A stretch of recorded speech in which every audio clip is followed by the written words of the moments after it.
Alors, pour cette séquence, donc Nina Buffy, qui est la fondatrice du collectif Open Opal, qui aide les dirigeants et entrepreneurs à transformer leurs organisations en environnement de travail plus performant et vivant. Vous nous en direz plus dans quelques instants. Open Opal, moi ça me rappelle un monsieur Lalou quelque part. Hélène de Saint-Front, on vous a présenté tout à l'heure, donc bienvenue à nouveau. Cette fois-ci, vous allez pouvoir témoigner. Et Yann Mauchamp, qui est le fondateur de Mutual Benefit, un collectif de chasseurs de tête engagés dans la transition écologique et humaniste des organisations. À vous. C'est ça, et c'est pas pour ça que je suis là. Je suis là pour représenter Zebras Unite. Bonjour.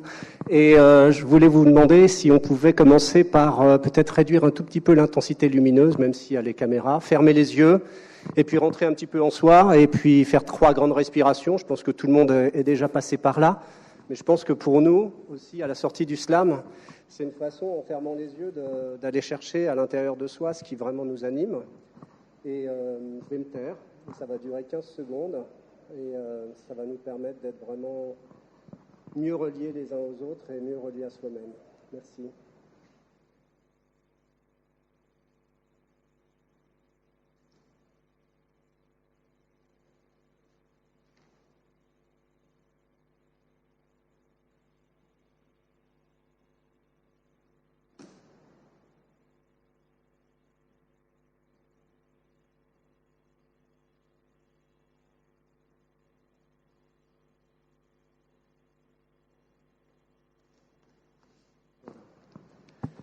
Merci pour ça. Je suis très très heureux et un grand hommage à Anaïs d'avoir permis que ce lieu soit animé ce matin par ces différentes vibrations. On a eu plein de couleurs ce matin, mais je pense qu'on va compléter l'arc-en-ciel avec Hélène et avec Nina. Et donc, sans plus attendre, on s'est déterminé en autodiscipline sur le temps qu'on allait passer à répondre aux questions. Je vais essayer de jouer un double rôle de facilitateur et aussi d'intervenant. Et peut-être commencer par la chose la plus simple, dire quelques mots sur Open Opal, dire quelques mots sur Biharmoniste et quelques mots sur Zebras Unite, ou alors commencer par quel modèle émergent. Ça va aller ensemble. Alors, vous m'entendez ? Ouais, c'est bon. Alors, qu'est-ce que c'est qu'une organisation Opal ? C'est un modèle à la fois de structure et de culture alternatif à l'ensemble des 98% de ce qu'on peut connaître habituellement dans l'organisation des communautés de travail, qui est en fait une version un peu plus poussée que l'entreprise libérée. Alors, si déjà vous pensez que l'entreprise libérée, ça va très loin, là, on va encore plus loin. Parce que donc il repose en gros sur 3 grands principes. Le premier, c'est la raison d'être. Vous savez tout ce que c'est. Le deuxième, c'est l'autogouvernance. Donc c'est là où il y a souvent un amalgame. L'autogouvernance n'est qu'une façon d'organiser une organisation qu'on labellise Opal, qui est en fait, à mon sens, quelque chose d'absolument central, puisque on va, contrairement à la compréhension que j'ai de l'organisation libérée, complètement déconstruire la figure du leader. On va complètement déconstruire toute référence à un rapport entre les individus qui soit de nature paternaliste, parent-enfant, prof-élève. Et on va, du coup, quand on fait ça, on n'a plus de repères, absolument plus de repères, on est perdu, et on va construire quelque chose de différent qui permet à chaque individu de prendre sa juste place, de prendre son influence, de prendre des initiatives. Ça demande de repenser complètement la façon dont on organise le travail et dont on est en lien avec les autres. C'est pour ça que c'est un rapport avec la culture. Et le troisième pilier de l'organisation Opal, ça va main à main avec ça. C'est ce qu'on appelle la wholeness en anglais, que j'ai toujours un mal fou à traduire, mais qu'on peut traduire par plénitude ou le fait d'être vraiment soi. Et c'est ou l'authenticité. L'authenticité, c'est une bonne traduction. C'est des environnements de travail, des cultures de travail qui permettent une inclusion radicale de chaque individu pour ce qu'il est. Voilà, donc en gros, tout ça est très théorique, ça s'illustre ensuite avec des pratiques, des cultures, des rites, des façons de penser qu'on pourra détailler un petit peu plus au fil de la conversation. Merci Nina. Hélène. Alors, pour compléter, moi je voulais aussi revenir au fait que donc aujourd'hui on se rend compte que le modèle de l'entreprise effectivement classique, même si c'est 98%, arrive peut-être un peu à bout. Et du coup, il y a différents modèles qui émergent. Effectivement, l'organisation Opale, c'est un modèle qui est, pour moi, qui pourrait être, on va dire, la cible ultime de à peu près toute organisation existante, entreprise ou pas d'ailleurs. Maintenant, ce qui est intéressant, c'est qu'on a vu un peu, juste pour faire un peu la synthèse de ce matin, il y a un peu 3 grandes directions aujourd'hui qui sont prises. Il y a la direction de l'entreprise avec l'humain au centre. En gros, si on fait les grosses tendances, l'humain au centre, donc c'est l'entreprise humaniste. Donc on avait l'exemple de Châteauforme, on a l'exemple de WeCare, de Decathlon. Enfin, il y a beaucoup d'entreprises qui disent voilà, nous ce qu'on veut, c'est mettre l'humain au centre. Donc ça, c'est une direction. La deuxième direction, c'est on veut mettre l'impact au centre. Donc là, on est beaucoup plus sur les mouvements des sociétés à mission, où effectivement, on cherche vraiment à avoir de l'impact sur la société. Et la troisième dimension, j'appellerais ça la passion au centre. Et c'est un peu ce qu'on a vu avec, par exemple, l'exemple de Sony. Qu'est-ce qui les rassemble? C'est une passion. Il y a plein d'entreprises comme ça, un peu passion. Ubisoft, il y a des entreprises. Donc, ils ont une culture qui est ce qu'ils font, qui fait qu'ils vont tous se retrouver ensemble. Et ça peut créer du coup des organisations qui seront différentes. Et par exemple, sur cette notion de passion, ça peut être des collectifs. Nous, chez Biharmoniste, on est un collectif d'indépendants. Ce qui nous rassemble, c'est qu'on est passionné par la culture d'entreprise et sa mise en action. Et donc, on va travailler à comment est-ce qu'on va justement trouver des modes de fonctionnement ensemble, sans être pour autant une organisation hiérarchique, pour pouvoir vivre et faire vivre cette passion. Merci beaucoup. Chez Zebras Unite, on croit qu'il y a même une 4e dimension. C'est la dimension du vivant et c'est la dimension des systèmes de domination dont on aimerait sortir. Donc on a une ambition, disons, régénérative pour l'économie et une ambition de sortir des systèmes de domination que vous connaissez et dans lesquels ne se reconnaissent pas un certain nombre d'individus dans notre société, y compris des entrepreneurs, des investisseurs. Et donc, c'était un clin d'œil d'Anaïs sur les licornes. On s'est constitué, disons, en contre-discours du discours de domination totale d'un marché, du discours de rentabilité absolue au détriment des conditions de travail des employés, en non-considération de la nature. Donc, on s'est construit en collectif. C'est une coopérative née aux États-Unis, dont on est maintenant quelques centaines de membres. Et c'est comme si vous mettiez le MEDEF par terre, puis que vous reconstruisiez dans une forêt un groupe d'individus connectés au vivant qui ont envie de créer autre chose et permettre à chacun de se dire oui, je suis légitime pour monter une boîte, même si je ne veux pas faire un Deliveroo ou un Airbnb. Oui, je suis légitime et je vais avoir accès à de l'aide, je vais avoir accès à des subventions, je vais avoir accès à des financeurs qui aussi ont une perspective de rendement raisonnable, de prospérité durable, et non pas d'ultra-domination et disons, performance. Et donc, ça va être beaucoup des entrepreneurs qui sont chez Zebras Unite, sont des gens qui sont plus vieux que ceux que vous voyez d'habitude dans les médias, plus colorés que ceux que vous voyez d'habitude dans les médias, qui ont des opinions et des positionnements personnels qui peuvent être tranchés et qui peuvent être anglais. Mais disons que ça donne la chance, peut-être à ces 2% d'individus dont parlait tout à l'heure Solène, de se dire, moi aussi, je peux monter une boîte, je n'ai pas besoin de ressembler à Mark Zuckerberg pour être un entrepreneur. Je n'ai pas besoin de créer des métaverses là où la nature est en danger. Je peux aller la réparer et je peux faire quelque chose qui est congruent avec tout ce que je porte en tant qu'humain au service de la nature, au service du vivant. Parce que l'humanisme a un petit défaut, c'est qu'il s'est un peu construit contre le vivant aussi. Je vous invite à ce titre à un bouquin récemment publié, L'homme, cet animal raté, qui a quelques biais misogynes, mais qui, sur le fond de plein d'autres sujets, est vraiment très intéressant. Et donc on s'est perdu, en fait, avec les Lumières, vers dire que l'humain et l'homme étaient au centre de tout et au-dessus de tout. Et aujourd'hui, la nature nous rappelle que non, en fait, on fait partie de cet écosystème, qu'on a besoin de se nourrir auprès d'elle, qu'elle nous nourrira tant qu'on la respectera. Et aujourd'hui, on a besoin de se recréer ce lien. Voilà pourquoi on est réunis chez Zebras Unite avec cette volonté. Alors, comme vous êtes toutes les deux dans des collectifs comme moi, vous avez effectivement un certain nombre de choses à nous partager sur comment changer de modèle, quels sont les écueils pour les entreprises qui aujourd'hui sont sur un point A, sur un système sans doute, disons, classique, pyramidal, et qui auraient envie ou la volonté de la part à la fois des dirigeants et des employés d'aller vers autre chose. Comment on va vers autre chose? Quelles sont vos expériences dans ce domaine? Alors, vaste question. Comment est-ce qu'on comment est-ce qu'on bascule vers un modèle alternatif au modèle pyramidal dans l'organisation des entreprises? Ça se fait pas en 5 minutes. Hein. Des fois, j'ai des gens qui me disent ouais, en 2 ans, je vais transformer complètement. Vous êtes combien? 200 000? Ah ouais, non, ça va plus faire. Non, c'est vraiment un processus qui est complexe. Où déjà, le prérequis numéro 1, c'est d'en avoir envie et d'en avoir vraiment envie.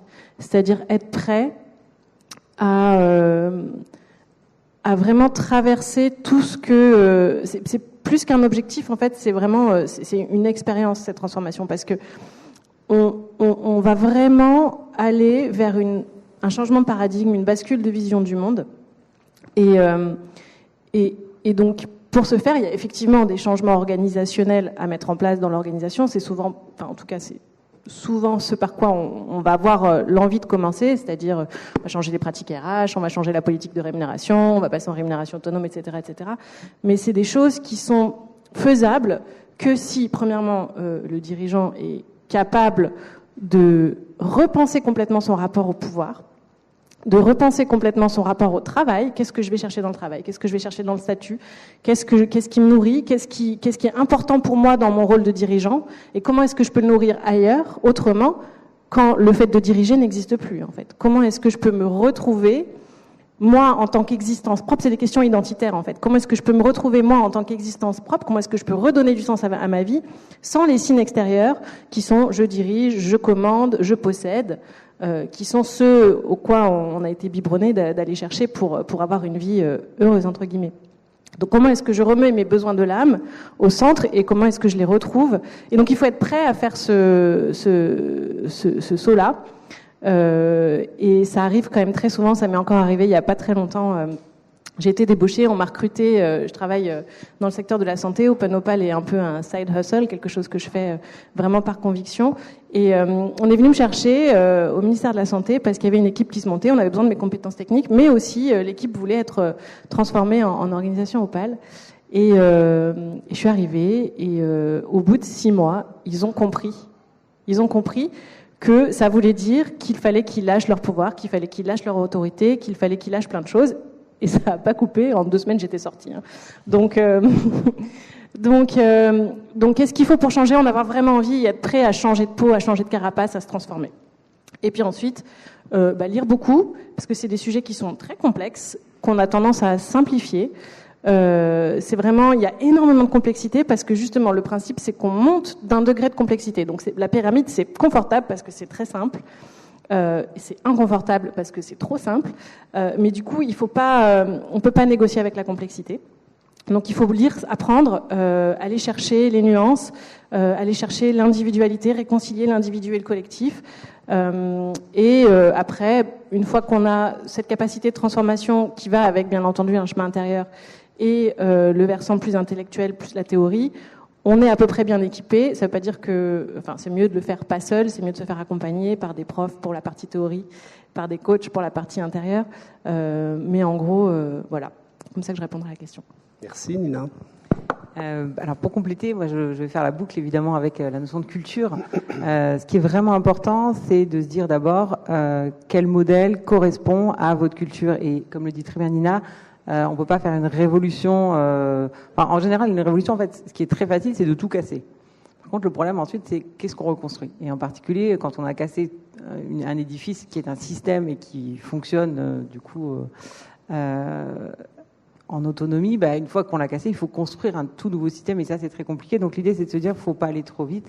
Il faut bien partir de qui on est et donc être au clair dans la notion de reinventing organization, qui est la base de cette notion d'Opal. Il y a la spirale dynamique, qui est vraiment cette idée que c'est une spirale et que on peut pas passer au début de la spirale à la fin. Il faut passer par des étapes intermédiaires. Donc c'est vraiment important de se dire où est-ce qu'on en est, où est-ce qu'on est aujourd'hui, et donc de faire un peu un audit de sa culture organisationnelle et de se dire aujourd'hui, c'est quoi notre rapport au pouvoir, c'est quoi les valeurs qu'on a envie d'incarner, et du coup, où est-ce qu'on se situe et comment est-ce qu'on peut avancer peu à peu. Et surtout, c'est se dire pourquoi la culture, ça va être importante, parce que dans cette notion d'autonomie, il va falloir se dire, OK, il va y avoir des moments de flottement, de flou, qu'est-ce qui va rester, une sorte de boussole et une direction commune à tout le monde, et c'est justement cette culture. Nous, dans la culture, chez les harmonistes, on y met deux dimensions, un peu ce qu'on a dit. Nous, on y met les valeurs, on y met la raison d'être, mais on y met aussi la vision, enfin, où est-ce que vous voulez aller et votre proposition de valeur. Donc, si tout le monde est au clair sur tout ça, globalement, on se dit, même s'il y a un moment de flottement, on réussira à arriver quelque part parce qu'on aura quand même inconsciemment les mêmes référentiels de décision. Et le dernier aspect qui est important, c'est que cette transformation, elle va durer très longtemps et donc il faut vraiment la penser. Il y a une phrase de Saint-Exupéry que j'aime beaucoup, qui était d'ailleurs affichée dans mes toilettes. C'était « Seul compte la démarche, car c'est elle qui dure et non le but qui n'est que l'illusion du voyageur ». Et c'est vraiment cette notion que la transformation doit être pensée elle-même comme un voyage qui lui-même est plaisant. Si c'est bon pendant 3 ans ça va être horrible puis ensuite ça ira bien, mais en fait ça marche pas. Au bout d'un mois on en a marre et on se dit bon j'en peux plus, on revient à avant, c'était beaucoup mieux. Comme pour le sport en fait. Exactement. C'est après on est content, mais si c'est vraiment déplaisant pendant 2 heures, c'est compliqué d'y aller. Alors, si vous vouliez du clash, il n'y aura pas trop de clash dans ce panel. Moi, je vais continuer à filer un certain nombre de métaphores et peut-être parler de comment, aujourd'hui, nous croyons que nous pouvons répondre aux enjeux sociaux, économiques, écologiques. Donc, faire société avec la nature et pouvoir bénéficier de ces services au-delà des 10 ans qui viennent. Notre pensée là-dessus, c'est que la première personne sur laquelle faire cette transition, c'est soi. Et c'est faire cette transition en interrogeant ces modèles, en interrogeant les récits qu'on s'est racontés, en s'interrogeant sur les contes qui nous ont forgés, en nous interrogeant sur le terreau culturel sur lequel on a créé, et de se dire est-ce que ça correspond encore à ce que je veux aujourd'hui, et est-ce que ça correspond à ce que je veux communiquer, et est-ce que c'est ma façon aujourd'hui, la façon dont j'ai été éduqué, la façon dont j'ai grandi, la façon dont la société s'est présentée à moi, de ce que j'en ai perçu, est-ce que j'ai envie de perpétrer, ou est-ce que j'ai envie éventuellement de bifurquer, d'offrir une alternative, de donner un autre récit. Et cette idée des zèbres versus les licornes, c'est vraiment la création d'un nouveau récit. C'est un récit, effectivement, qui dit on peut être herbivore et continuer à vivre. On peut, disons, se regrouper pour se protéger. On peut être, disons, une puissance pacifique dans un monde économique. Il n'y a pas de lien direct entre le capitalisme et la violence. Et pourtant, le capitalisme utilise des instruments de violence de coercition, et comme on le disait tout à l'heure, les entreprises qui évoluent aujourd'hui évoluent dans un cadre plutôt que dans des règles. Et donc le cadre, c'est quelque chose qu'on peut co-définir, c'est quelque chose qu'on peut définir pour soi, qu'on définit avec les autres. Donc après cette transition intérieure, je dirais que quand on va chercher en soi, on se rend compte que ce dont on a le plus besoin, c'est d'autrui. Ce dont on a le plus besoin, donc, c'est de créer du lien, et que ce lien, en fait, si on veut qu'il se développe, qu'il perdure, qu'il s'amplifie, que ce soit un lien économique, un lien affectif, un lien social, il y a besoin de prendre soin de ce lien. Donc la deuxième chose, après la transition intérieure, c'est la création du lien. La troisième, c'est le soin de ce lien. Et finalement, de se dire, si je suis sur mon propre chemin, je vais rencontrer les personnes avec lesquelles je vais pouvoir co-construire. Mais pour ça, il faut déjà commencer par soi. On ne peut pas, à mon avis, changer le monde si on ne change pas soi-même. Il y a quand même un grand penseur indien qui l'a dit bien avant moi, donc je ne vais pas vous répéter ce qu'il a dit, mais c'est une conviction profonde. À chaque fois que vous faites face à un système de domination, essayez de voir quelle peut être l'alternative de ce système de domination. Dans le monde économique, aujourd'hui, le discours dominant et le discours de domination, c'est celui de la Startup Nation, c'est celui de créer des licornes, des entreprises qui valent 1 milliard. On ne sait pas à quoi elles servent, mais on sait qu'elles valent 1 milliard. On sait qu'elles détruisent du lien social, on sait qu'elles ne prennent pas en compte les éléments du vivant, mais on sait qu'elles valent 1 milliard, et ça a beaucoup de valeur. Bon, alors cette valeur-là, pour moi, elle est quand même très, très momentanée. Et donc, je dirais qu'elle est très abstraite, et donc je dirais qu'elle ne m'intéresse pas. Moi, ce qui m'intéresse, c'est la chaleur humaine dont on a parlé, la chaleur ajoutée, c'est le lien, c'est pouvoir construire et co-construire des projets, c'est pouvoir servir le vivant, c'est se mettre en connexion avec la nature. Pour moi, ça a de la valeur. Et donc, j'ai trouvé ce mouvement des zèbres parce que je ne trouvais pas d'équivalent ici. Je voyais des entreprises dans le MEDEF, je voyais des entreprises dans le mouvement Impact France, je voyais des silos, et je voyais rien, en fait, qui m'unissait à la nature, au lien avec le vivant. Je voyais simplement des défenses de territoire, je voyais des façons de se présenter au monde en disant « nous, on a raison ». On n'a pas besoin d'avoir raison dans la forêt, en fait. On a juste besoin d'y marcher, on a juste besoin de sentir l'humus qui est là et la présence de ce qui était des humains avant. Hein. L'humus, c'était nous aussi. Voilà. Je ne vais pas vous parler d'humanisation, qui est mon prochain projet, mais je vais passer la parole à Nina. Nina, oui. Tu connais la prochaine question. Je connais la prochaine question, mais par contre, dans faut-il nécessairement changer de modèle structurellement pour aller vers une culture plus vertueuse? Faut-il nécessairement changer de modèle structurel pour aller vers une culture plus vertueuse? Alors en fait, pour moi, on a entendu beaucoup de définitions de la culture. Pour moi, la façon dont je le comprends, peut-être que ça vous parlera, c'est que la culture est à une organisation ce que la personnalité est à un individu.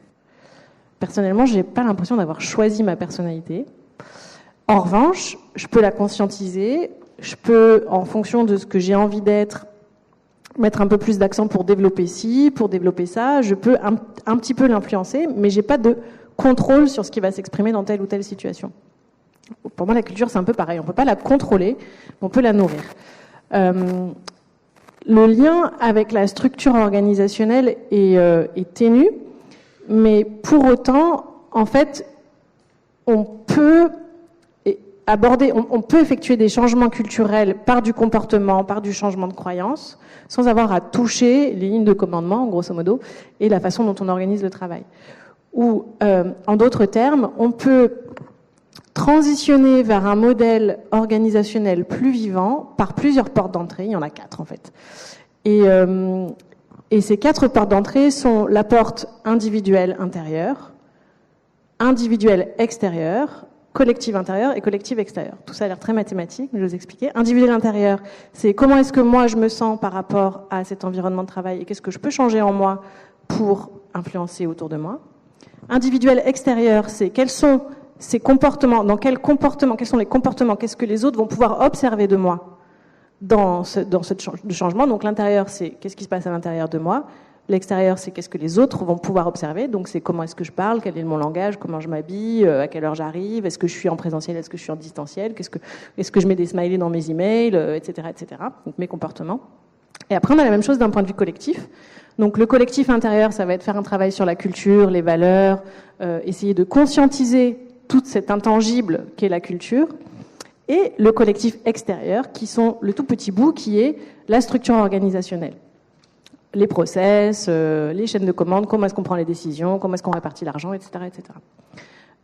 Et en fait, une transformation est vouée à l'échec si on oublie une de ces 4 cases. Donc, pour arriver à transformer et à faire évoluer son organisation, il faut jouer sur les 4 plans.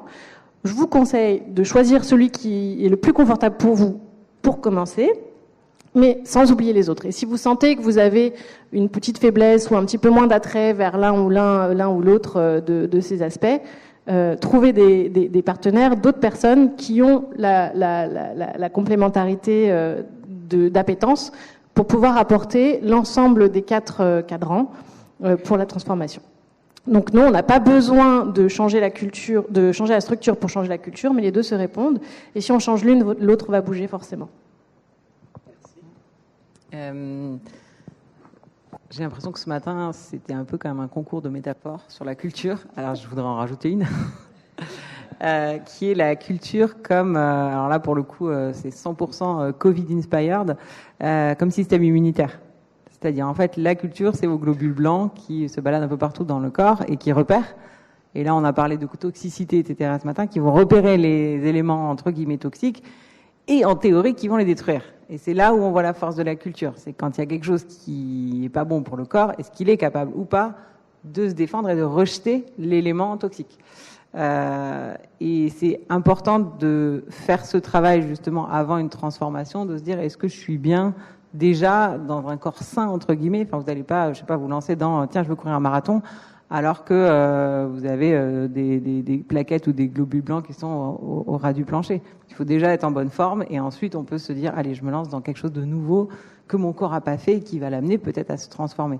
Donc ça, c'est vraiment important. Et l'autre point que je voulais vraiment, sur lequel je voulais réagir sur la partie modèle vertueux, c'est ce fameux dicton, la vertu ne fait pas le statut. Non, le statut ne fait pas la vertu, c'est plutôt dans l'autre sens. En fait, c'est le gros danger de se dire je vais me transformer. Souvent, c'est justement le travail sur la culture, on va se dire tiens, on parlait de cette notion de raison d'être, se dire voilà, on va vraiment travailler sur l'impact, sur le sens de ce qu'on fait. Ouais, mais le matin, en vrai, vous levez pas tous les jours pour le sens ultime de ce que vous faites.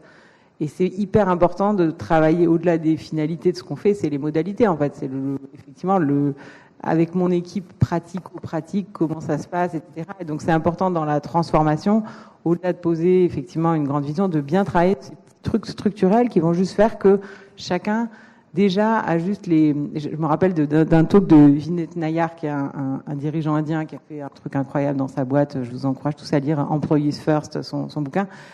Et il disait, vous êtes mignons, vous, les Français, à nous parler de raisons d'être, de grands trucs et tout, mais déjà, est-ce que vous pouvez juste donner un travail décent aux gens dans des conditions décentes? Et vous verrez que les gens se poseront beaucoup moins la question du sens au travail. Donc, c'est aussi pas partir dans des trop grandes envolées lyriques, mais se dire, je travaille déjà. Et il disait aussi, commencez par balayer devant votre porte. Donc, c'est là où on revient sur l'intérieur. C'est juste, est-ce que moi, dans mes comportements, je suis déjà quelqu'un de respectueux, de juste, d'équitable. Et avec ça, si tout le monde arrive à faire ça au niveau de l'entreprise, on a déjà franchi un certain stade. Je suis super content que tu aies dit de ne pas s'envoler dans les trucs lyriques, parce que je ne prends rien personnellement depuis que j'ai lu les accords Toltec. Et du coup, ne rien prendre personnellement, je pense que c'est un bon point de départ. Effectivement, être vigilant avec la façon dont on exprime les choses, reconnaître qu'on fait de son mieux, demander à clarifier. Voilà, ça c'est les 4 accords Toltec que vous avez eus dans le désordre. Il n'y a pas d'ordre particulier. Et puis il y en a un 5e qui est de dire reste sceptique quand même, y compris vis-à-vis des accords Toltec. Donc ne deviens pas le croisé des accords Toltec. La vérité n'est pas forcément en toi, elle t'environne et elle est changeante. Sur le changement structurel, moi j'ai pas vraiment de réponse à ça. Du coup, on va gagner du temps. Je voulais juste rebondir sur moi-même avant. Parce que j'ai oublié de dire que ce qui me semblait important, c'était de changer les imaginaires autour de nos actions et de se mettre à l'écoute de ce dont le monde actuel et à venir a besoin, à la fois au plan énergétique et pas seulement des questions de pétrole, mais aussi spirituel, et le retranscrire au plan économique, écologique et social. Et pour moi, une raison d'être, en fait, elle doit penser le vivant. Une culture, elle doit s'intégrer à la nature. Parce que l'opposition et la domination nous amènent là où on est aujourd'hui, avec des effets délétères sur un certain nombre d'individus, sur les écosystèmes, les limites planétaires étant dépassées, les planchers sociaux pas atteints. On est mal. Donc on va arriver sur la dernière question pour Nina et Hélène. Quel rôle les dirigeants et des RH peuvent jouer dans le changement de paradigme? Et on a 2 minutes. En un mot, l'exemplarité, en fait. Pour moi, c'est le rôle essentiel. Super. Moi, je dirais l'authenticité. Et ce qui veut dire aussi, par rapport à la notion de culture, faut être OK avec le fait de pas forcément être dans la contre-culture, alors que soit être dans la Startup Nation ou être... Enfin, moi, j'ai vu des boîtes super tradies qui ont des raisons d'être, elles font des tuyaux de poil, mais alors en interne, les gens sont avec des étoiles dans les yeux quand ils parlent de la manière dont ils vivent leur entreprise. Donc, c'est vraiment accepter aussi d'être ce qu'on est et pas forcément changer pour changer. Donc moi, j'ai 2-3 petites choses là-dessus.